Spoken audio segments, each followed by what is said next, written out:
This video is really very important. ఇది మీరు కరెక్ట్గా అర్థం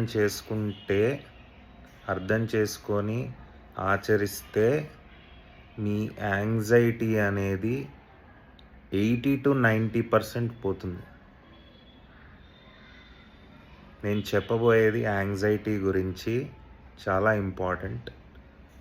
the main reason for your anxiety, మీ భయం, మీ ఏమవుతుందో అన్న భయం మెయిన్ రీజన్ ఏంటంటే మీరు ఒక రిజల్ట్కి అటాచ్ అయ్యి ఉన్నారు.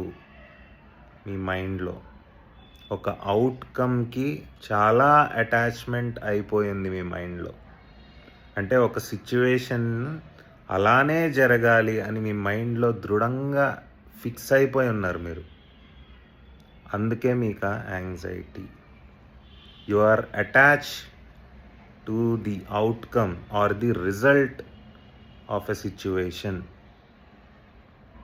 ఆ అటాచ్మెంటే మీరు వదిలేస్తే, అంటే ఒక సిచ్యువేషన్ ఉంది, అందులోంచి వెళ్ళాలి ఆ సిచ్యువేషన్లోంచి without getting attached to the outcome. ఏ రిజల్ట్ వచ్చినా వదిలేయాలి. రిజల్ట్ గురించి బేసిక్గా పట్టించుకోకూడదు అనమాట. You just have to flow through that situation, అంతే. ఇది ప్రాక్టీస్ మీద వస్తుంది. ప్రాక్టీస్ చేస్తూ ఉండాలి. ఫస్ట్ టైం సెకండ్ టైంలో అయ్యేది కాదు ఇది. You have to practice this regularly. Don't get attached to the outcome or the result. ఈ ప్రాక్టీస్ మీరు చేయగలిగితే, చెప్తున్నా కదా, you will become so calm, so peaceful. మీకు అసలు బ్లిస్ఫుల్ స్టేట్లో ఉంటారు ఎప్పుడు.